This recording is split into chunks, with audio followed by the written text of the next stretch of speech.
Welcome back. मैं हूं स्वर्णजीत रोशन और आज के इस क्लास में मैथमेटिक्स का एक बहुत इंपॉर्टेंट टॉपिक, क्योंकि ये एक नया ब्रांच है मैथमेटिक्स का और यहाँ से स्टार्ट होता है ये ब्रांच। तो अगर आप इसे बहुत डिफिकल्ट फील करते हो, अगर आपको भी प्रॉब्लम होता है, तो आज उसे बहुत आसान कर देने वाला हूँ और इसके पीछे के सारे रहस्य की चर्चा करने वाले हैं। तो आप बस पूरे तैयारी के साथ यहाँ बैठिए, कॉपी पेन लेके बैठ जाइए और शुरू करेंगे इसको बहुत इंपॉर्टेंट के साथ। अगर आप सीबीएसई की हो, आईसीएसई के हो, चाहे 9th 10th के हो या कोई भी स्टेट बोर्ड, जैको, यूपी बोर्ड, बिहार बोर्ड, कहीं के हो, तो जहां ट्रिगोनोमेट्री आता है ना, बस आप लेक्चर सही जगह पे आ चुके हैं।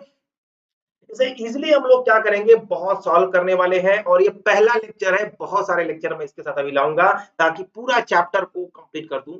बहुत बड़ा चैप्टर होता है, मैं इसे ब्रेक करके इस तरीके से खत्म करूंगा ताकि आपको ना एक एक बात दिमाग में सेट कर दूं। ठीक है, चलो शुरू करते हैं और सबसे पहले कुछ एग्जाम्पल के साथ इसे समझते हैं कि आखिर इसकी रिक्वायरमेंट क्यों पड़ी।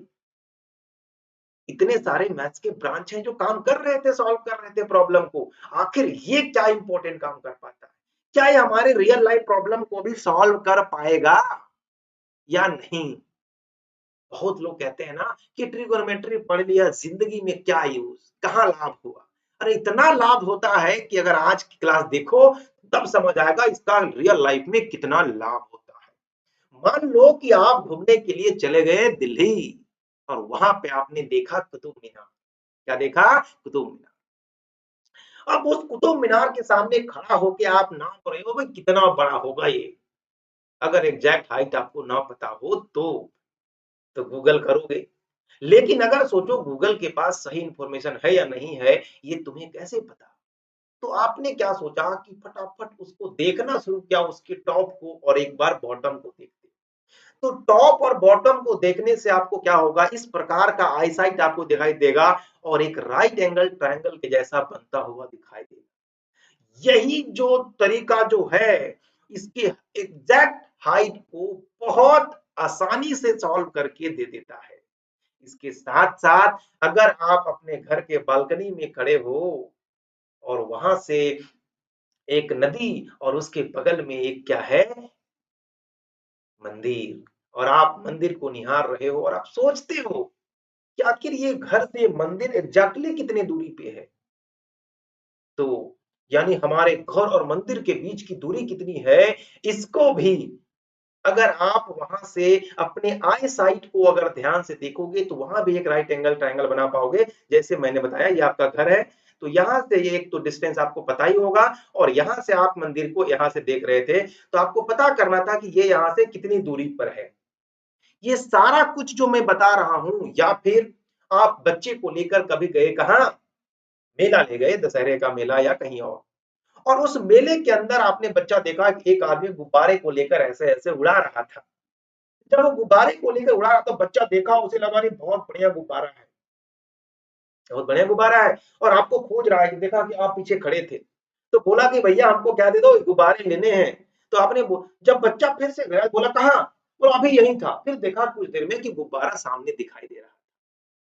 तो पूछा, तो अभी सोचने की बात है कि गुब्बारा कितने डिस्टेंस ट्रेवल कर लिया, है ना। गुब्बारा यहाँ से यहाँ ओरिजिनली कितना डिस्टेंस ट्रेवल किया, क्या इसको निकाला जा सकता है। तो इस तरीके के बहुत सारे प्रॉब्लम है जिसको हम बहुत आसानी से अगर ट्रिगोनोमेट्री यूज करें तो निकाल सकते हैं। समझते हैं बात को, चलिए। तो इसी के लिए हमने क्या किया कि ट्रिगोनोमेट्री के लिए बताया कि मैथ्स का इतना इंपॉर्टेंट ब्रांच होता है जिसके अंदर हम लोग क्या क्या चीजें जनरली आती है। तो इसके अंदर एक होता है एंगल, एक होता है हाइट और एक होता है डिस्टेंस। तो एंगल, हाइट और डिस्टेंस, इसके बीच में एक ऐसा रिलेशन स्टैब्लिश करता है जो, कभी आप एंगल निकाल सकते हैं तो कितने एंगल पर झुका हुआ है या कितने दूरी पर है और या उसकी कितनी हाइट है। इन चीजों के बीच में एक ऐसा रिलेशन देता है कि आपको अगर कोई दो चीज नॉन हो तो तीसरा तुरंत निकाल सकते हैं। ठीक है, इसका यूज तो आजकल हम लोग ज्योमेट्री के क्वेश्चन को सॉल्व करने में इतना ज्यादा करते हैं कि मत ही पूछिए। फिजिक्स हो, इंजीनियरिंग हो, एस्ट्रोनॉमी हो, या जहां पे भी आपको डिस्टेंस, एंगल और हाइट का कैलकुलेशन करना हो, हर एक ब्रांच में ये आपको सही तरीके से हेल्प करेगा। बस होता क्या है कि कुछ चीजें हमें दिखाई देती है, कुछ जो है हमारे आंखों के सामने होती है, पर हम उसे देख नहीं पाते। ये ट्रिगोनोमेट्री भी वही है।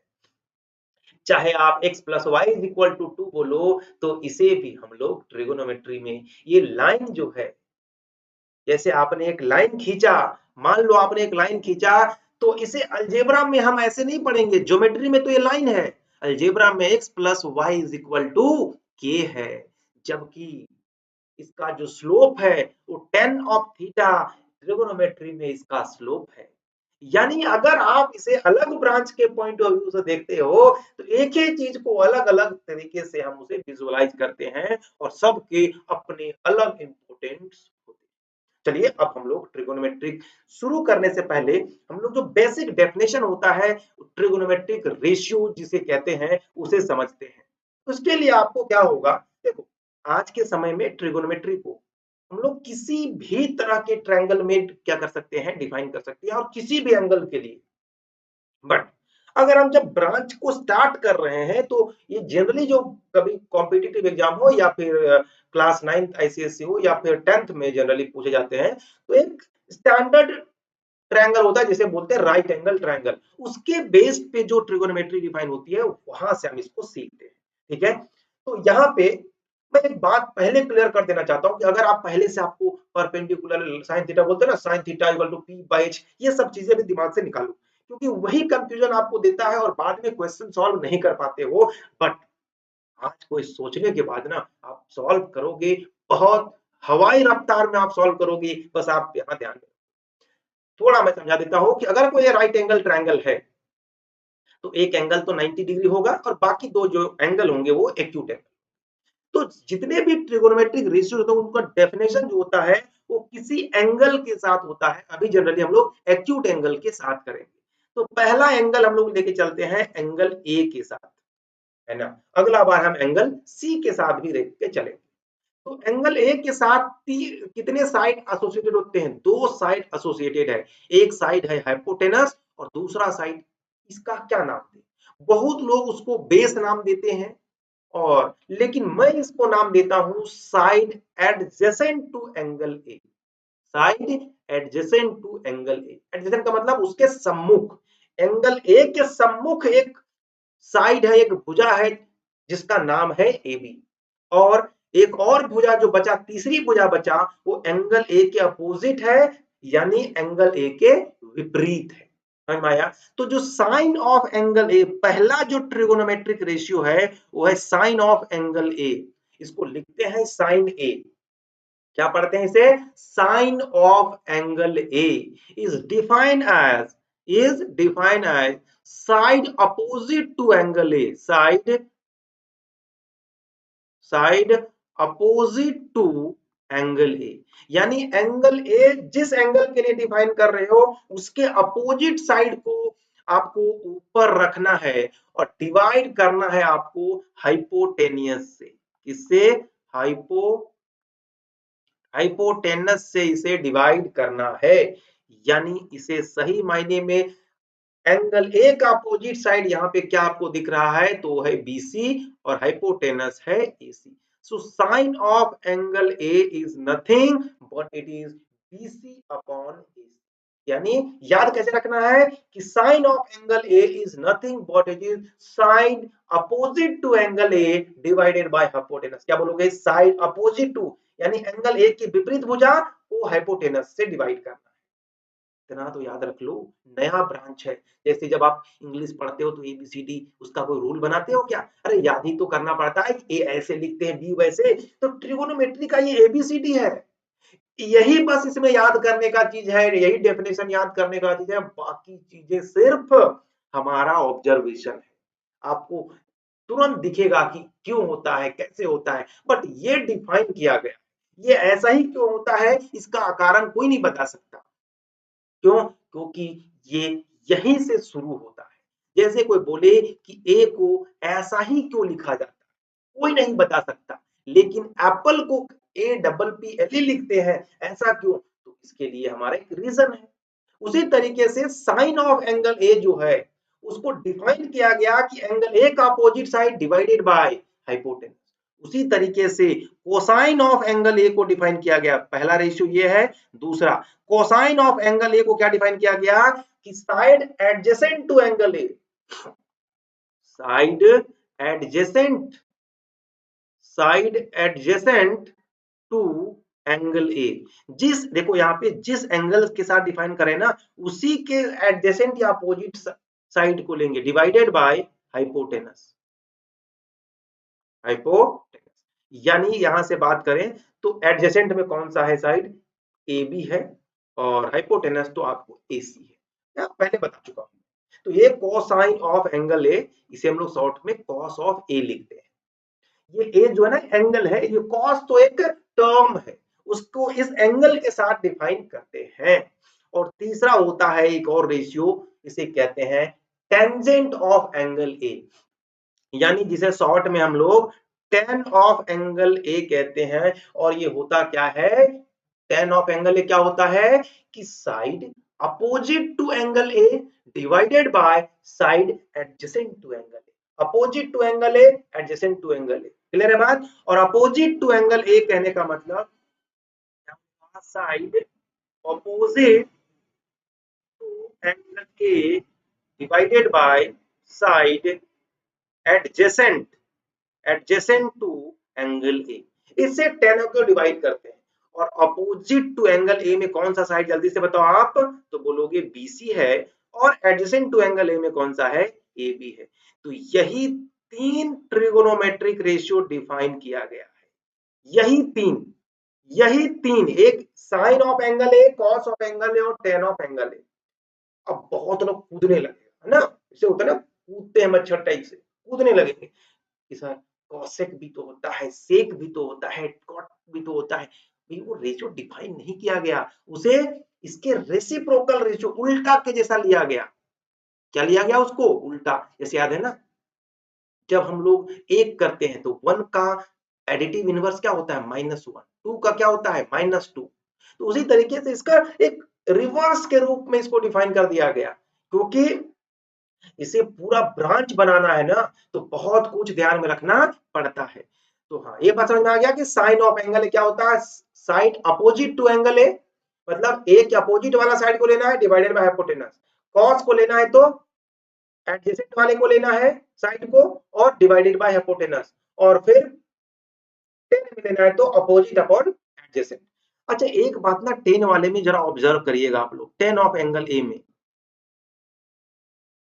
तो टेन ऑफ एंगल ए में निकालने के लिए अगर साइन ऑफ एंगल ए को आप कॉस ऑफ एंगल ए से डिवाइड कर दो तो देखना यही बात मिलेगा टेन ऑफ एंगल ए। बोलो क्यों, ध्यान से देखना, साइन ऑफ एंगल ए आपको क्या मिला, तो बोलोगे बीसी अपॉन एसी, चलो ठीक है, बीसी अपॉन एसी। और कॉस ऑफ एंगल ए क्या मिला, कॉस ऑफ एंगल ए क्या मिला, A B upon AC, A B upon AC. तो एसी से ऐसे कट जाएगा तो बचा क्या, बीसी अपॉन ए बी, यही बचा क्या। और BC अपॉन AB क्या है, BC अपॉन AB को ही तो टेन ऑफ एंगल ए कहते हैं, बड़ा आसान था। इसलिए टेन ऑफ एंगल ए को कभी कभी sine of angle A upon cos of angle A वो ही बोल देते हैं। अब बाकी तीन जो और हैं उसे बोलते हैं ऑपोजिट या रेसिप्रोकल, अपोजिट, अपोजिट या रेसिप्रोकल, रेसिप्रोकल रेशियो क्या होते हैं, जैसे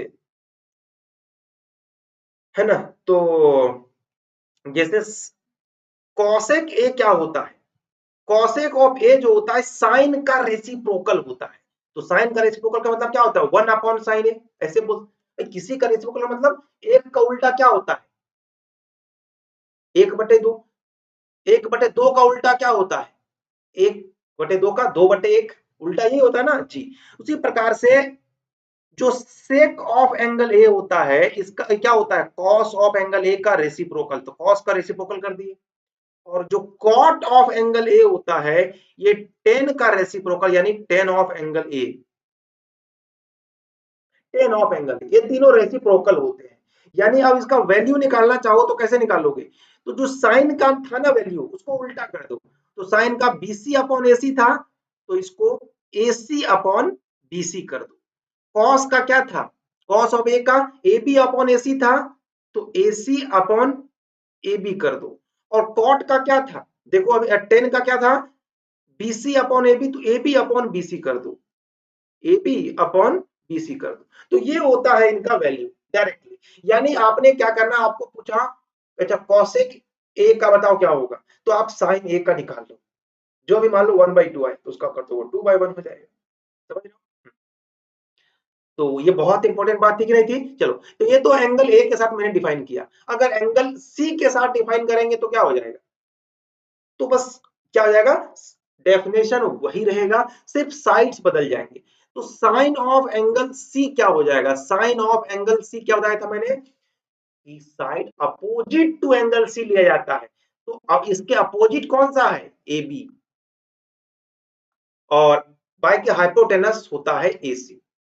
कॉस ऑफ एंगल सी क्या हो जाएगा, तो side adjacent to angle C, इसका क्या हो जाएगा, बीसी है ये, और क्या हो जाएगा नीचे एसी। और 10 में क्या होता था, पहले अपोजिट लेना है, यानी पहले ए बी और उसके बाद एडजेसेंट वाला लेना है उसका। तो देखो ये तीनों डिफाइन हो गए कि नहीं, ये डेफिनेशन है कि इस दोनों साइड को डिवाइड कर दोगे तो साइन ऑफ एंगल सी के बराबर हो जाएगा। समझ रहे हो ना, जी बिल्कुल। अब बाकी आप कॉसेक ऑफ निकाल ही सकते हो, cosec of angle C, sec of angle C and cot of angle C, ये क्या हो जाएंगे बताओ, जल्दी से बताइए ये क्या हो जाएंगे। तो कॉसेक क्या हो जाएगा, साइन का अपोजिट, यानी अब एसी ऊपर और ए बी नीचे, यहाँ एसी ऊपर और बीसी नीचे, और यहाँ पे बीसी ऊपर और ए बी नीचे, उल्टा करना है इनका। क्लियर हुआ कि नहीं हुआ, बिल्कुल। अच्छा एक और बात बताया था कि जो साइन ऑफ एंगल सी होता है upon cos of angle C होता है, ये टेन ऑफ एंगल सी ऐसे भी आप निकाल सकते हो, हमेशा सही होता है। आप ध्यान से देखोगे तो ऑब्वियसली ठीक है। चलो ठीक है, ये ध्यान बहुत रखिएगा, क्योंकि अब उसी प्रकार से कोई बोलेगा कि कॉट ऑफ एंगल से क्या हो जाएगा, तो कॉट टेन का उल्टा होता है, तो ये हो जाएगा cos of C divided by sine of C. याद नहीं रखना है, ये सब ऑब्जर्वेशन है, आप डिवाइड करके देखोगे तो ये रिजल्ट मिलने लगता है, ठीक है बिल्कुल। नहीं तो आप बेसिक डेफिनेशन से जाओगे तो भी आंसर बन जाएंगे। ऐसा करने से कभी कभी ऑब्जेक्टिव पॉइंट ऑफ व्यू में आपको फंसाया जा सकता है, तो ऐसे हम लोग लिख सकते थे। क्लियर है बात, बिल्कुल। चलिए अब हम लोग एक इतना इंपॉर्टेंट बात जो है ना इस चैप्टर में, जहां पे 99% लोग गलतियां कर जाते हैं, वो है ये वाला, ये वाला कि अगर मान लो, है ना, अगर मान लो कि ये जैसे एक ट्रायंगल है ए बी एम, है ना, एक ट्रायंगल में बताता हूं ए या पी ए एम, है ना, पी ए एम, इस ट्रायंगल में अगर साइन ऑफ एंगल ए को डिफाइन करेंगे तो क्या मिलेगा, साइन ऑफ एंगल ए, मतलब ये वाले ट्रायंगल की मैं बात कर रहा हूं इसमें, तो साइन क्या होता है कि जो ये जो एंगल है इसका अपोजिट वाला साइड लिया जाता है, तो पीएम, और फिर हाइपोटेनस क्या है इसके लिए, एपी हाइपोटेनस हो जाएगा, बोलेगा बिल्कुल। पीएम बोलो, एमपी बोलो, एपी बोलो या पीए बोलो, एक ही बात है। अब उसी तरीके से एक और ट्रायंगल आप ले लो कि C A B, C A B, इस ट्रायंगल में अगर साइन ऑफ एंगल है, इसमें भी एक एंगल दिख रहा है ना, तो साइन ऑफ एंगल है इस ट्रायंगल, तो बोलोगे कि एंगल ए का अपोजिट, तो क्या हो जाएगा, एंगल ए का अपोजिट हो जाएगा बीसी, और इसका हाइपोटेनस क्या है, एसी। अब बात है कि ये भी साइन ऑफ एंगल ए है, ये भी साइन ऑफ एंगल ए है, क्या ये दोनों sine of angle A same है या सेम नहीं है। ये बताने के पीछे का मकसद पता है क्या है, मैं ये कहना चाहता हूं कि क्या ये जो साइड ऑफ जो एंगल होते हैं वो लेंथ पे डिपेंड करते हैं या नहीं करते।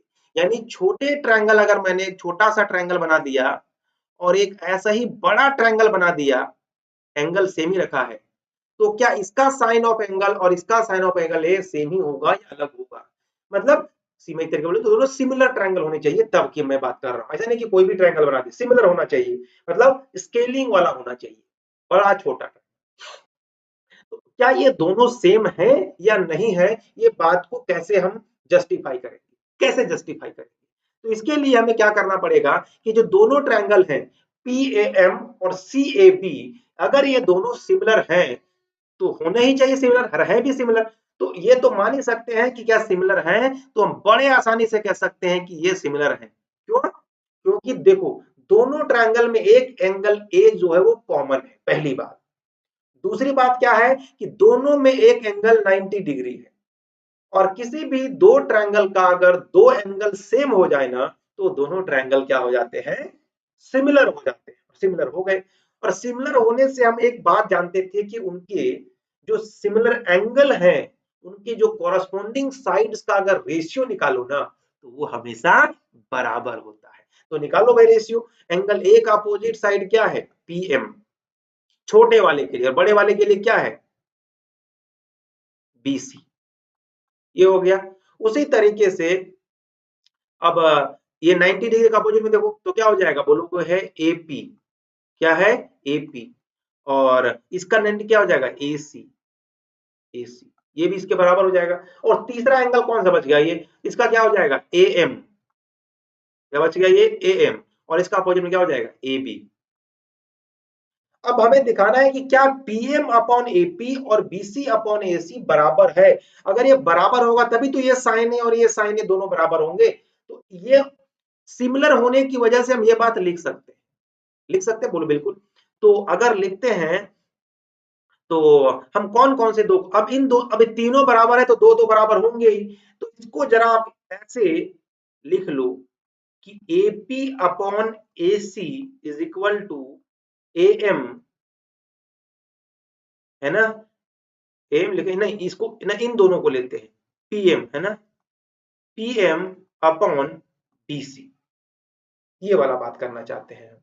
इनको नहीं, इन दोनों, पहले दो रेशियो को मैं लेता हूं, इन दो, ये पहला और ये दूसरा, तो पहले वाले कंडीशन से ये लिखता हूं। अब इसे क्रॉस मल्टीप्लाई करके मैं ऐसा लिख सकता हूं कि AP upon PM is equal to AC upon BC, बोलो ऐसा लिख सकते हैं, बोलो बिल्कुल।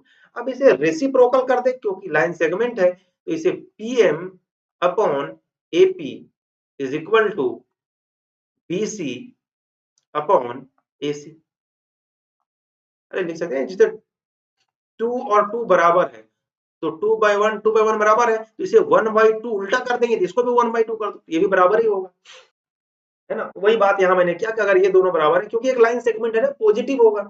नेगेटिव वाले में रेसिप्रोकल करने से जरूरी नहीं कि बराबर होगा, बट पॉजिटिव वाले में तो होता ही हमेशा। तो ये क्या हो गया, ये दोनों बराबर है, इसका मतलब ये है। इससे क्या हम लोगों को मिला, इससे ये मिला कि value of trigonometric ratio of an angle, किसी भी एंगल का जो ट्रिगोनोमेट्रिक रेशियो होता है, do not very with length of the side, side के लेंथ वेरी करने से ट्रिगोनोमेट्रिक रेशियो किसी एंगल के नहीं बदलते हैं, वही रहते हैं। समझ में आया कि नहीं आया, हाँ, बस एंगल को सेम रखना है आपको, एंगल का वैल्यू नहीं बदलना है। यहां भी एंगल ए था, यहां भी एंगल, नाम नहीं, वैल्यू की बात कर रहे हैं। क्लियर है बात, चलो। तो अब हम लोग क्वेश्चन की ओर चलेंगे, लेकिन उससे पहले क्वेश्चंस को सॉल्व करने में क्या होता है कि हमें साइड्स निकालने होते हैं, और चूंकि बात है राइट एंगल ट्रायंगल की, तो राइट एंगल ट्रायंगल में साइड्स के बीच के लिए निकालने के लिए एक रिलेशन बहुत फेमस होता है, और वो है Pythagoras theorem. What is the statement of Pythagoras theorem? तो Pythagoras theorem state that the sum of the square of the, या स्क्वायर, है ना, सम निकालना है किसका, स्क्वायर, ये sum of square of any two sides, या two sides of a triangle, any two नहीं बोल सकते है ना, मतलब थोड़ा इसको सुधारना पड़ेगा, क्या बोलेंगे कि square square of the hypotenuse is equal to sum of square of the other two sides. Other two sides क्यों बोला, लोग तो परपेंडिकुलर बेस बोलते हैं, क्योंकि दोनों में कौन परपेंडिकुलर कौन बेस, ये कौन डिफाइन करता है, ये कौन डिफाइन करता है, कोई डिफाइन नहीं करता। क्लियर है बात, चलो वो सब के लिए अलग अलग होता है। चलो, तो यानी आप किधर से देख रहे हैं उस पर डिपेंड करेगा कौन हाइट है कौन परपेंडिकुलर है। क्लियर, चलो। तो यानी यहाँ पे हाइपोटेनस क्या होता है, सबसे बड़ा साइड होता है, तो पीक्यू का जो स्क्वायर होगा, बट ये राइट एंगल ट्रायंगल होना चाहिए। तो क्या हो जाएगा कि जो बाकी दो साइड क्या है, पी आर, तो पी आर का होल स्क्वायर और आर ऑफ क्यू का होल स्क्वायर, ये होना चाहिए, है ना। यही कहता है पाइथागोरस थ्योरम, और ये इतना इंपॉर्टेंट है ना कि साइड्स निकालने में हेल्प कर देता है। और एक और तरीका है साइड निकालने का कि अगर आपको ये तीनों पाइथागोरस निकाला तो इसलिए पाइथागोरियन ट्रिपलेट होता है। और पाइथागोरियन ट्रिपलेट हमेशा तीन साइड तो तीन ही होता है, तो एक होता है 2m M square minus one and M square plus one. हमेशा इसी फॉर्मेट में पाइथागोरियन ट्रिपलेट होते हैं। जैसे 3, 4 और 5, ये ट्रायंगल बनाओगे इसे बन जाएगा, तो राइट एंगल ट्रायंगल के ही साइड्स हैं। 3 का स्क्वायर 9, 4 का स्क्वायर 16, 16 और 9 होता है 25, 25 होता है 5 का स्क्वायर, है ना प्रो। तो ये पाइथागोरियन ट्रिपलेट होते हैं। अगर ये नहीं समझ में आया तो कोई बात नहीं है, कोई बात नहीं है, बट आपको ये बात ध्यान रखना है कि तीनों साइड के बीच में रिलेशन ये होता है, कैसे निकलता है। अब चलो फटाफट क्वेश्चंस पे आ जाते हैं, और इस क्वेश्चंस को करते हैं सॉल्व, और देखते हैं कि कौन सबसे पहले इस क्वेश्चन को करता है सॉल्व, कौन सबसे पहले करता है। बट एक क्वेश्चन तो मैं कराऊंगा। In a triangle A B C right angle at B, एक ट्रायंगल पहले बनाना है, ध्यान समझिएगा। और इस ट्रायंगल में राइट एंगल कहां पर है, बी के पास है। यानी ए और सी कहां है मुझे नहीं पता, तो आप ए को यहां रख लो तो सी को यहां रख लो। पहले तो फिगर बनाना सीखो, नहीं दिया है फिगर तो, फिगर दिया था तो ठीक है, पहले सिर्फ ये पता कर लो, कोई भी एक ट्रायंगल बना लो। ये ए बी 24 साथ टेंशन नहीं लेना है, बस आपको ट्रायंगल बनाना है सीधा सीधा। अब क्या बोला समझ, जहां राइट एंगल बोला राइट एंगल वहीं बनाना है उसी पॉइंट पर, तो बी पे बना दिया। अब ए बी दिया गया है कितना 24, अब एग्जैक्टली 24 है कि नहीं मुझे नहीं पता, बट एक मॉडल है तो मैंने बना दिया। बी सी 7 दिया हुआ है तो ये 7 निकल गया, 7 निकल गया, ठीक है। अब क्या बच गया, बस अब आपको निकालना है sine of angle A cos of angle A, ये निकालना है। और फिर साइन ऑफ एंगल सी और cos of angle C find out करना है। कैसे फाइंड आउट करें, तो आपको डेफिनेशन याद होगा कि sine of angle A is defined as कि side opposite to angle A, क्या था ना, याद है कि नहीं है, कि side opposite to angle A का अपोजिट वाला लेना है, डिवाइडेड बाय हाइपोटेनस। क्या होता है, हाइपोटेनियस। अब बोलोगे कि साइन ऑफ ए तब निकल जाएगा, तो side opposite to angle A तो ये है हमारा, इसका अपोजिट साइड कौन है, बीसी, और बीसी का लेंथ पता है मुझे कितना है 7, और हाइपोटेनस क्या है एसी।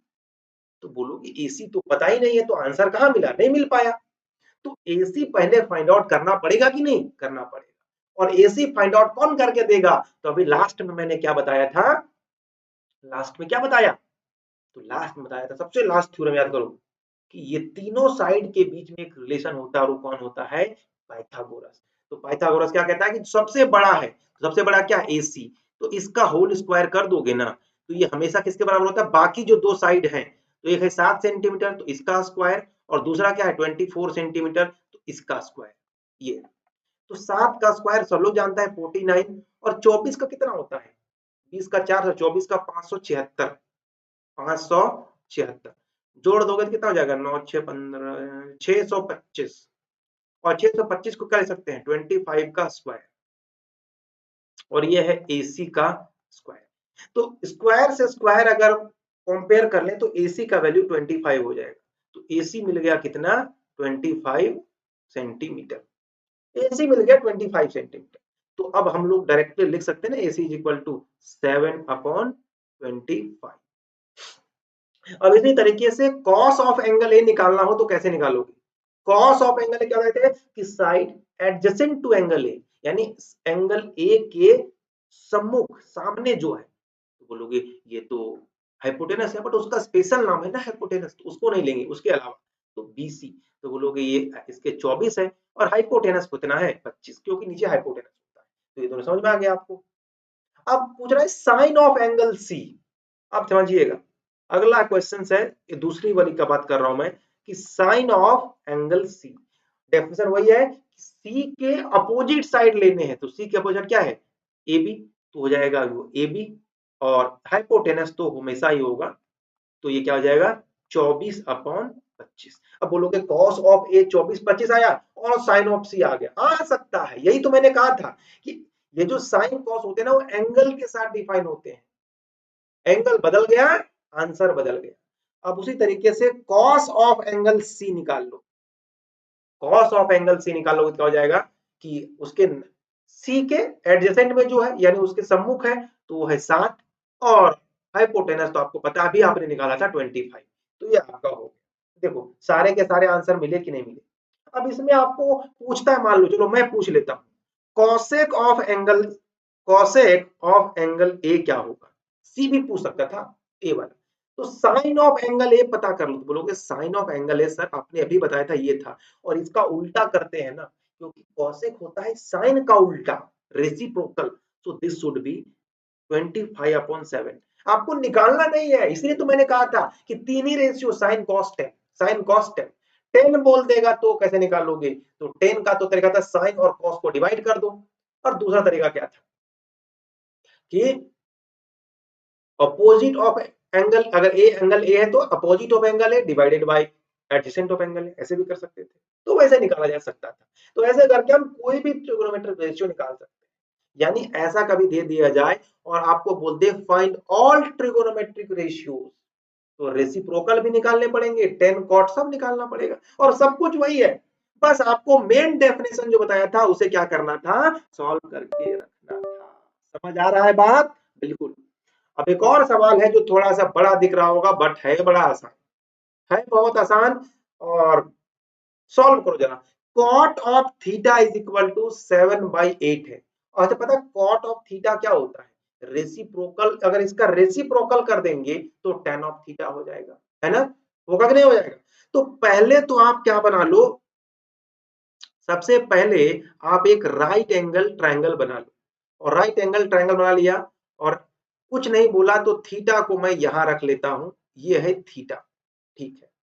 और कॉट ऑफ थीटा क्या होता है जरा बताइएगा मुझे, कॉट ऑफ थीटा क्या होता है, तो बोलोगे कॉट ऑफ जो थीटा होता है उसका मीनिंग क्या, इसका क्या मतलब होता है, साइड, देखो कॉट थीटा क्या होता है, 1/tan थीटा, ये होता है, यानी सिंपल तरीके से क्या कह सकते हैं कि जो tan थीटा क्या होता था कि side opposite to angle theta and side adjacent to angle theta, तो लिख सकते हो कि side adjacent to angle theta divided by side opposite to angle theta, ये बोल सकते थे कॉट थीटा। और ये दिया गया है 7/8, 7/8 मतलब ये रेशियोज है, तो लेट कर लेते हैं कि जो एडजेसेंट जो होगा ना थीटा का वो 7k होगा, क्यों, क्योंकि मैंने कहा था ना कि उसे किसी न, वो मल्टीपल में हो सकते हैं, साइड बड़े हो सकते हैं, और रेशियो को हम लोग ऐड सब्ट्रैक्ट मल्टीप्लाई नहीं कर सकते हैं, ठीक है, इसीलिए उसे एग्जैक्ट नंबर में बांधते हैं। और दूसरा को क्या मान लेंगे हम लोग 8/k, ठीक है, फिर टेन थीटा निकालोगे तो वही बातें हो जाएगी, तो सिर्फ के मान लिया मैंने, क्यों, ताकि इसे हम एग्जैक्टली इसके साथ हम एडिशन सब्ट्रैक्शन कर पाए, इसीलिए इसे रियल नंबर में मैंने क्या कर लिया, कन्वर्ट कर लिया। क्लियर है बात, चलो। तो अब ये क्या हो गया कि एडजेसेंट जो थीटा का एडजेसेंट ये है तो ये हो गया 7k, और अपोजिट में है 8k तो इसका अपोजिट है ये, तो ये हो गया 8k। अब आपको निकालना है साइन थीटा और कॉस थीटा, और इसमें पुट करके इसको सॉल्व करना है, यही ना है, चलो। तो इसके लिए आप साइन थीटा में आपको पता होता है कि ऑपोजिट टू एंगल थीटा और हाइपोटेनस होता है, तो हाइपोटेनस का लेंथ तो मुझे पता ही नहीं है, तो पहले हाइपोटेनस निकालो, और उसका तरीका इसका स्क्वायर का सम जोड़ दो, यही होता है ना।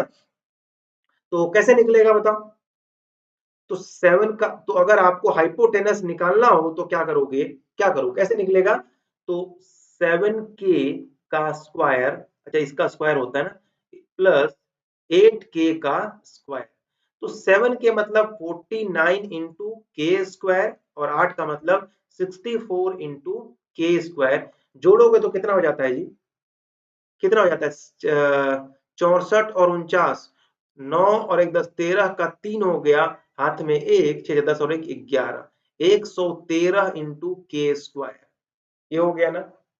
यानी यहां से अगर आप h निकालोगे तो अंडर रूट हो जाएगा ये 113 इंटू के स्क्वायर, क्योंकि मैंने क्यों कर लिया, क्योंकि मैंने आपको स्क्वायर रूट निकालना सिखा चुका हूं।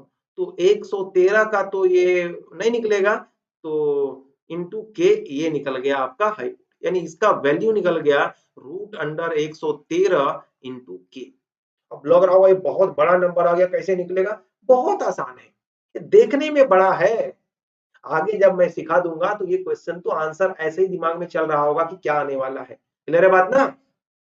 बहुत लोग इसको ऐसे भी लिख देते हैं इसे कि cos of theta divided by sine of theta is equal to 7/8, और cos थीटा के जगह पे 7 और sin थीटा के जगह पे 8 लगा दो, ये भी सभी में सेम आंसर आएगा। लेकिन मैं कह रहा हूं कि ये सब तो फर्जी तरीके हैं, आपको बोर्ड के पॉइंट ऑफ व्यू से सॉल्व करना चाहिए और तरीके से सॉल्व करना चाहिए। क्लियर है? तो अब साइन ऑफ थीटा निकाल लो, क्या हो जाएगा? तो साइन ऑफ थीटा क्या होता है कि अपोजिट करना है तो 8 ऑफ के और नीचे हो जाएगा 113 इंटू के, तो के से के कैंसिल हो गया। इसीलिए मैंने कहा था कि के को लेने से आपको बहुत चेंजेस नहीं है, बट मैथमेटिकली करेक्ट है, क्योंकि के लेने से क्या होता है ना कि आप उसको स्केल कर रहे हो सेम नंबर से, है ना? बिल्कुल उसी तरीके से कॉस ऑफ थीटा अगर आप निकाल लोगे तो 7 अपॉन रूट अंडर 113 आ जाएगा। अब इसको यहाँ पे लगा दो, सॉल्व करो। अब कुछ नहीं करना है, तो 1 प्लस कोसाइन ऑफ थीटा है यानी 8। अच्छा एक मिनट, अगर आप चाहो ना तो एक और काम कर सकते हो कि इसे सिंप्लीफाई कर सकते हो, ए प्लस बी और ए माइनस बी, अगर आप अलजेब्रा में ध्यान से देखे तो, और नहीं देखे तो कोई फर्क नहीं पड़ता है, अभी कर लेंगे हम लोग। तो 1 प्लस साइन थीटा कितना है? 8 upon root 113 into 1 minus sine theta ही है तो 1 अपॉन रूट 8 113 ऐसे, डिवाइडेड बाय 1 प्लस, सॉल्व कर रहे हैं ना इस पे, 1 को हम लोग सॉल्व कर रहे हैं, इसका वैल्यू पुट कर रहे हैं, तो ये क्या होता है 1 प्लस कॉस थीटा का मतलब 7 बाय रूट 113, और यहाँ हो जाएगा 1 माइनस 7 रूट के अंडर 113। ये अब इसको सॉल्व करना है मेनली, तो सॉल्व करने का देखो मल्टीप्लाई करना होता है कि इसको इन दोनों से करो फिर इसको इन दोनों से करो। मैं डायरेक्टली भी इसको कर सकता हूँ, क्यों? क्योंकि एक फॉर्मूला आपने सीखा होगा कि अगर a माइनस बी इनको और इसको अगर मल्टीप्लाई करना होता था तो कुछ और नहीं करना है, पहले वाले का होल स्क्वायर कर दो और दूसरे वाले का भी होल, आंसर जब मल्टीप्लाई करोगे तो इस टाइप के आंसर आते हैं। देखो ना, ए को ए से करोगे तो ए स्क्वायर, ए को बी से करोगे तो ए बी, और माइनस ए बी और प्लस ए बी कट जाता है और B into B B square ऐसे आ जाता है ना। अलजेब्रा का बहुत बेसिक है, आप 9 10th में पहुंच चुके हैं, आई होप ये चीज आपको आता होगा। तो डायरेक्टली इसको मैं पहले भी कर सकता हूं, तो ये हो जाएगा पहले वाले का होल स्क्वायर करोगे तो कर सकते हो यहाँ पे, और माइनस दूसरे वाले का होल स्क्वायर करोगे तो 8 अपॉन 113, इसका भी स्क्वायर आपको करना पड़ेगा। नीचे भी सेम काम, तो ये हो जाएगा 1 का स्क्वायर और माइनस 7 बाय रूट 113 का स्क्वायर, ये आ जाएगा। आएगा कि नहीं? उस फॉर्मूला की हेल्प से आ जाएगा बिल्कुल। अब देखो थोड़ा सा स्पेस दिख नहीं रहा है तो मैं थोड़ा साइड होके लिखूंगा, है ना। तो 1 का स्क्वायर करते हैं तो 1 ही आता है, और यहाँ करोगे 8 का स्क्वायर 64, और रूट है तो 113 हो जाएगा ऐसे। और नीचे देखोगे तो क्या मिलेगा कि 1 माइनस 7 का स्क्वायर होता है, 7 का स्क्वायर होता है 49, और नीचे करोगे तो हो जाएगा ये 1 नहीं, इसके साथ है ना 113। तो 113, अब इसको घटाने आता है आपको, अब इसको सब्ट्रैक्ट करने आता है तो एक बार सब्ट्रैक्ट करो, बहुत गंदा दिख रहा है मुझे यहाँ, है ना। तो 1 में से करोगे तो 113 माइनस 64 कितना होता है? 113 में से 64 को माइनस कर देंगे, 13 में 4 गया कितना बचता है? 9, और 10 में से 6 गया तो 4 49, ऊपर में तो बचेगा 49 अपॉन 113, है ना। इसको जब करो क्या हो जाएगा 49 अपॉन 113 ऊपर में, और नीचे कितना हो जाएगा बताओ?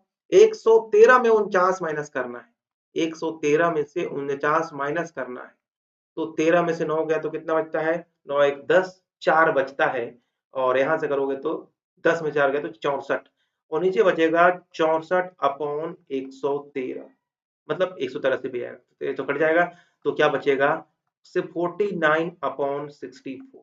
बस आपको घटाना था फ्रैक्शन को। बहुत बड़ा सवाल था ये, कैलकुलेशन के पॉइंट ऑफ व्यू से वैसे आसान था। शॉर्टकट में कैसे करते ये तो समझ में आ गया कि ये 7/8 क्यों करते, क्योंकि देखो ये लीनियर है। तो हमेशा याद रखना कि ये चीजें तभी काम आती है जब ये क्या होती है, लीनियर टाइप का होता है हमेशा। अब कॉट थीटा कॉस थीटा अपन साइन थीटा, तो कॉस थीटा का जगह पे 7 लिख दो यहाँ पे, और यहाँ पे क्या लिख दो, 8 लिख दो, तो भी ये आंसर मिल जाता है। लेकिन जरूरी नहीं है कि हमेशा ऐसा में सही हो, इसके लिए बहुत कंडीशन होते हैं, उसको सेटिस्फाई करना जरूरी होता है, ठीक है। बट वैसे करोगे तो भी आंसर यहाँ पे सही आ जाएगा। अब कॉट स्क्वायर थीटा निकालना है आपको, क्या निकालना है, कॉट स्क्वायर थीटा। तो कॉट स्क्वायर थीटा का मतलब क्या होता है, जरा समझिएगा, ये बात बहुत इंपॉर्टेंट है कि कॉट स्क्वायर थीटा का ये, और एक इसको लोग ऐसे कभी मत लिखिएगा, ये दोनों अलग अलग चीज है। इसका मतलब थीटा को स्क्वायर करना, एंगल को नहीं, कॉट को स्क्वायर करना है ना। आप इसको आप ऐसे लिख सकते हो, कॉट स्क्वायर थीटा का मीनिंग होता है, यानी स्क्वायर कॉट में होता है, थीटा में नहीं। इसको आप कॉट थीटा का होल स्क्वायर ऐसे लिख सकते हो। तो कॉट थीटा आपको पता है 7/8 है, तो इसका स्क्वायर कर दो तो क्या हो जाएगा। तो कॉट थीटा का स्क्वायर निकालना हो तो 7/8 का स्क्वायर कर दो, और 7 का होता है 49, 8 का होता है 64, 49/64। सेम ही आंसर दोनों में आएगा। इसका मतलब आप इसको इससे रिप्लेस कर सकते थे। समझ में आया कि नहीं आया, है बड़ा क्वेश्चन बट है बहुत इंपॉर्टेंट। सेम टाइप का क्वेश्चन है यहाँ, कैसे करेंगे। 3 cot A = 4 दिया गया है, 3 cot of A = 4 दिया गया है। आपको फाइंड आउट करना है, चेक करना है कि ये वाला इसके बराबर है कि नहीं है। वैसे आपको इसका वैल्यू निकालने पूछ सकता है, इसका वैल्यू निकालने पूछ सकता है, या कोई भी अलग ट्रिगोनोमेट्रिक रेशियो का निकालने के लिए बोला जा सकता है। तो यहां से आप कॉट ए पहले निकाल लो, तो बोलोगे 4/3 हो जाएगा, मल्टीप्लाई डिवाइड हो जाएगा। अब बोलोगे क्यों निकाला, क्योंकि हम एक ट्रिगोनोमेट्रिक रेशियो से तीनों साइड ट्रायंगल के फाइंड आउट कर सकते हैं। बता ना, जो ट्रिगोनोमेट्रिक रेशियो होता है ना, एंगल को साइड के साथ एसोसिएट कर देता है। हम चूंकि पहले ही बोल चुके हैं कि हम लोग यहाँ पे सिर्फ राइट एंगल ट्रायंगल की बात करेंगे, तो यहाँ पे राइट एंगल ट्रायंगल की हम लोग बात करेंगे अगर, तो है ना, सिर्फ हम लोग यहाँ पे राइट एंगल ट्रायंगल की बात करने वाले हैं। और जब राइट एंगल ट्रायंगल की बात करेंगे तो आपको फिर दूसरे ट्रायंगल की का जंक्शन सोचना भी ऐसा सही। हाँ, ये राइट एंगल ट्रायंगल होगा। अब फिर वही क्वेश्चन, सेम ही सवाल आ गया ना, ये सेम ही सवाल। मैं थोड़ा करके बता देता हूँ, बाकी आपको खुद करना है। कॉट ऑफ ए दे दिया गया है। अब कॉट ऑफ ए क्या होता है, तो मान लो ए है, तो ये मान लो इस जगह को बी दे देता हूँ, इसे ए दे देता हूँ और इसे सी दे देता हूँ, यानी इस एंगल की वो बात करना चाहता है। और कॉट थीटा क्या होता है, अभी तुरंत बताया था ना, सेम चीजें हैं। यानी देखो, टेन थीटा होता है कि इसके अपोजिट और divided by adjacent, opposite bye adjacent, ये होता है टेन ऑफ ए। तो उल्टा एडजेसेंट अपॉन अपोजिट हो जाएगा, यानी एडजेसेंट हो जाएगा, तो एडजेसेंट कौन है, यानी ये है एडजेसेंट और ये है अपोजिट। यानी ये है एडजेसेंट का मतलब है 4, और ये अपोजिट में हो गया 3, और ये 3 है, ये 4 है, तो निकालना होगा कि नहीं। ये कैसे निकालोगे, एसी, एसी कैसे निकालोगे, तो आता एसी का स्क्वायर जो होता है वो बीसी का स्क्वायर और बीए के स्क्वायर के बराबर होता है। क्यों, पाइथागोरस से। और बीसी आपके पास पता है कितना है, 4, तो 4 का स्क्वायर, और बीए आपके पास कितना है, 3, तो ये हो जाएगा 3 का स्क्वायर, और 4 स्क्वायर इज 16 और 3 स्क्वायर इज 9, ऐड करोगे तो 25, और दिस इज नथिंग बट 5 का स्क्वायर, और ये AC का स्क्वायर 5 है, तो AC यहां से जो है वो मिलेगा 5, यानी ये वाला मिल गया 5 सेंटीमीटर जो भी है, ठीक है। या 5K, क्योंकि यहाँ K लोगे तो ये भी K लेना होगा, तो ये भी आंसर में K आएगा, यूनिट तो नहीं है, बिकॉज बिना यूनिट का हम ऐड सब्ट्रैक्ट नहीं करते हैं रेशियो को, ये मैंने आपको बताया। तो यहाँ पे आप K ले सकते हो ना, K लिखना मैं भूल गया था, तो आप यहाँ पे K लिख लेना, स्क्वायर करोगे तो भी K स्क्वायर हो जाएगा, 25K स्क्वायर, और ये 5K का होल स्क्वायर ऐसे लिख सकते थे। तो यहाँ से आपको क्या मिल जाता, यहाँ से आपको 5K मिलता। क्लियर है। अब आपको 1 - 10 लिखना है, स्क्वायर लिखना है, 1 + 10 स्क्वायर, इसका वैल्यू पुट करो और इसका आंसर निकालो। कर दो क्या इसे? नहीं, होप कि ये कर लोगे आप, मुझे पता है। बस वैल्यू पुट कर देना इसमें और सॉल्व करना है। अब यहाँ एक क्वेश्चन है, देखो सेमी क्वेश्चन है, बट चूंकि रूट में था तो मैंने सोचा कि अच्छा से इसे करा देता हूँ। ठीक है, तो tan a is equal to 1/√3 है। tan ऑफ a जो है वो 1/√3 है। तो पहले एक राइट एंगल ट्रायंगल बना लो, है ना, और मान लो यही वाला एंगल को मैं a मान के चलता हूं, तो ये हो जाएगा b और ये हो जाएगा c। और tan क्या होता है? अपोजिट, अपोजिट में ये है तो ये हो जाएगा रूट, नहीं अपोजिट है तो अपोजिट में है 1, क्योंकि अपोजिट अपॉन होता है ना, और ये हो जाएगा √3। तो ये कितना हो जाएगा? ये कितना हो जाएगा AC, क्योंकि हमें ट्रायंगल का तीनों साइड को निकालना बहुत जरूरी है। तो ये BA² और BC², पाइथागोरस से, बार बार मैं लिख रहा हूँ तो मैं जल्दी जल्दी लिख रहा हूँ, बट हो सके किसी को थोड़ा सा प्रॉब्लम हो सकता है, इसीलिए तो √3 का स्क्वायर करना होगा, और ये 1 का स्क्वायर, √3 का स्क्वायर तो 3 होता है, और 1 का स्क्वायर 1 होता है, तो हो गया 4। और इसे आप 2 का स्क्वायर लिख सकते हैं, यानी जो AC है उसे आप 2 लिख सकते हैं सिंपली। तो ये क्या मिल गया आपको? 2। वैसे सब जगह के लगा लो ना, के लगाते हैं। ठीक है, चलो ठीक है, 2 आ गया। अब आपको निकालना क्या है? एक, चलो मैं बना के दिखा देता हूँ। साइन ऑफ ए, तो ए का अपोजिट लेना है आपको, तो 1, और बाय हाइपोटेनस होता है 2। फिर इनटू है, इनटू कॉस ऑफ सी, तो कॉस ऑफ सी का मतलब क्या होता है? याद है आपको? कॉस ऑफ सी क्या कहता है? एडजेसेंट ऑफ एंगल सी, मतलब 1, और हाइपोटेनस है 2। ठीक है, प्लस कॉस ऑफ ए, तो कॉस ऑफ ए मतलब ये हो जाएगा √3, और डिवाइडेड बाय, क्योंकि एडजेसेंट में लेना है, और हाइपोटेनस 2, इनटू साइन ऑफ सी, तो साइन ऑफ सी निकालोगे तो अपोजिट में हो जाएगा ये √3 और हाइपोटेनस 2।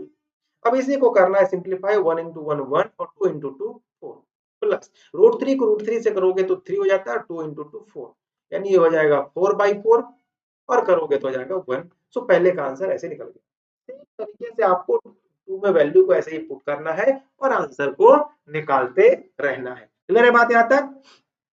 ये क्वेश्चन थोड़ा ठीक है, ये थोड़ा इसमें है ट्विस्ट है, बस मैं उसको करा दूंगा, बाकी आपको खुद करना है। मैं सिर्फ साइड निकाल के दिखा देता हूँ, बाकी रेशियो जो जो बोले आप निकाल लेना। ठीक है, एक PQR एक राइट एंगल है Q के पास, देखो बोल दिया है, जब बोलता है ना कि राइट एंगल Q के पास है, तो आपको राइट एंगल उसी एंगल पे बनाना होगा।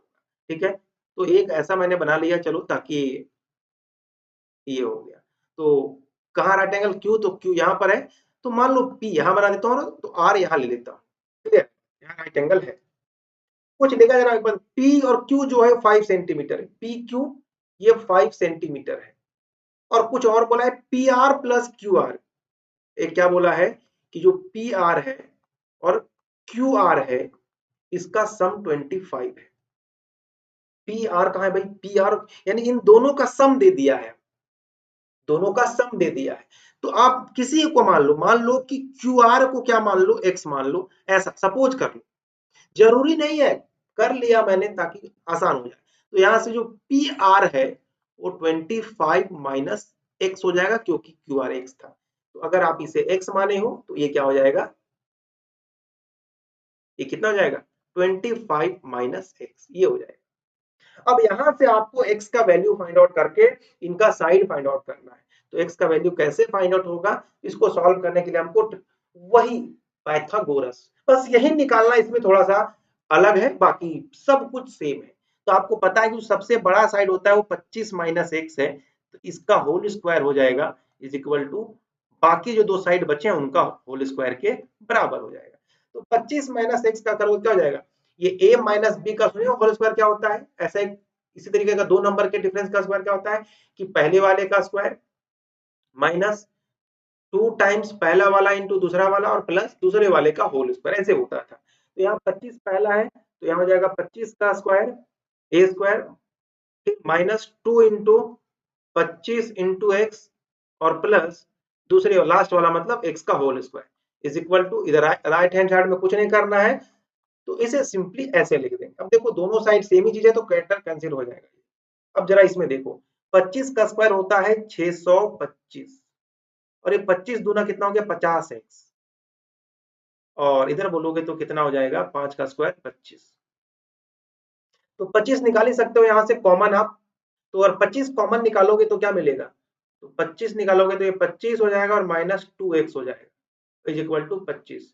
तो दोनों 25 कैंसिल कर सकते हो तो क्या मिलेगा कि 25 minus 2x is equal to 1। तो यहां से इसको इधर ले जाओ तो 25 minus 1 is equal to 2x, है ना, इधर प्लस माइनस हो जाता है ना, ट्रांसपोज हो जाता है। तो यहाँ हो जाएगा 24 is equal to 2x। So x is equal to क्या मिलेगा, 12 हो जाएगा। तो 12 सेंटीमीटर यानी ये x हो गया 12, यानी x का वैल्यू कितना मिल गया 12। तो इसका कितना हो जाएगा 25 माइनस 12 इज इक्वल टू 13। अब आपको तीनों साइड आपके सामने मिल चुके हैं, एक 5 है, एक 12 और एक 13। मैं पहले से एज्यूम कर लिया था 5 12 13 होगा, क्योंकि 5 12 13 ट्रिपलेट बनता है, बट आपके लिए मैंने कर दिया। अब आपको पूछा है साइन ऑफ पी कितना होगा, चलो एक मैं बता देता हूँ साइन ऑफ पी। तो साइन ऑफ पी का मतलब क्या था कि पी के अपोजिट साइड, तो पी का अपोजिट साइड है आर, क्यू आर, तो क्यू आर, और हाइपोटेनस होता है मतलब पी आर।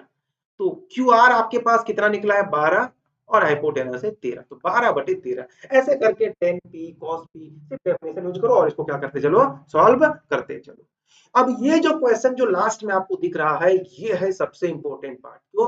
क्योंकि इससे बहुत कुछ सीखने को मिलने वाला है। क्या देखो कि value of 10a is always less than 1।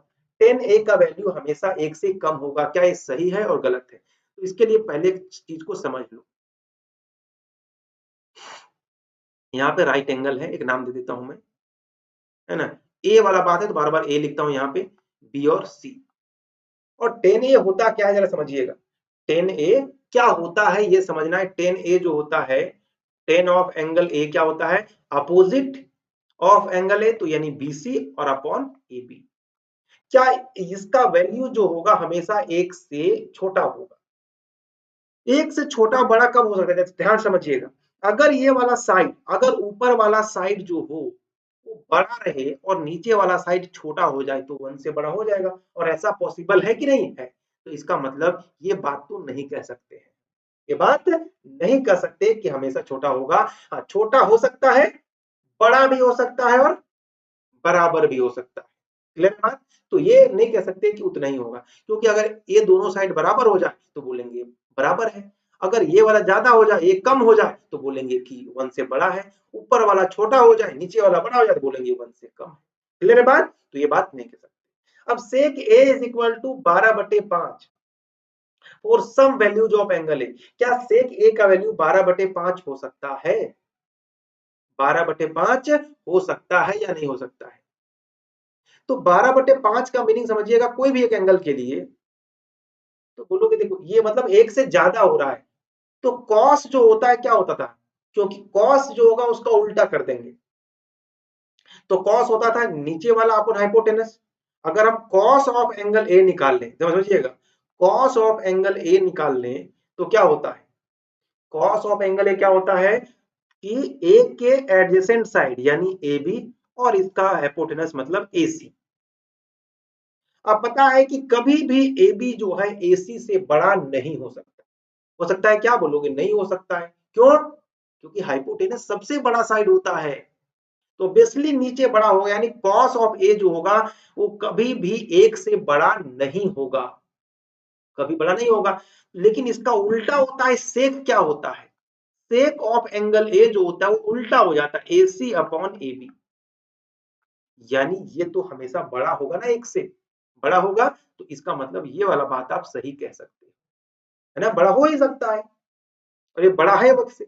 cos of a is the abbreviation used for cosecant of angle a। हाँ, यूज करते हैं, है ना। cos secant of angle a को ही cos a बोलते हैं, है ना। जैसे cot को बोलते हैं cotangent of angle a is equal to cot a बोलते हैं, टेंजेंट ऑफ एंगल a को tan a बोलते हैं, और साइन ऑफ एंगल a को sin a बोलते हैं। साइन का मतलब SINE। तो ये तो सही है, इसमें भी कोई दिक्कत नहीं। cot a is product of cot a, cot and a। नहीं, cot a प्रोडक्ट नहीं होता, it is defined for cot of angle a, नहीं, प्रोडक्ट नहीं होता है। तो ये बात तो गलत कह सकते हैं। Sine theta is equal to 4/3 for some angle theta. क्या साइन थीटा जो है वो 4/3 हो सकता है? 4/3 से मतलब नहीं है मुझे, मुझे मतलब एक से ज्यादा। तो साइन थीटा क्या होता है, एक अपोजिट यानी बीसी और नीचे हो जाएगा हाइपोटेनस, हाइपोटेनस। क्या हाई कभी भी हाइपोटेनस सबसे बड़ा होता है ना, यानी नीचे तो बड़ा होगा ऊपर वाला से हमेशा। तो अगर नीचे बड़ा हो गया तो ये प्रॉपर फ्रैक्शन बन गया और हमेशा प्रॉपर फ्रैक्शन एक से कम होता है, यानी ये कोई वैल्यू के लिए सही नहीं होगा। तो ये थे कुछ ऑब्जर्वेशन जो बेस पे था। अगले क्लास में मैं एंगल पे बेस्ड और भी इसके आगे का टॉपिक लेके आने वाला हूं। इस वीडियो को ध्यान से देखिए, सीखिए, और कोई दिक्कत हो तो कमेंट बॉक्स में बताइएगा। तब तक आप अपना ध्यान रखिए, अपने परिवार का ध्यान रखिए, और पढ़ते रहिए, सीखते रहिए, और अपने आसपास में सभी लोगों को सिखाते रहिएगा।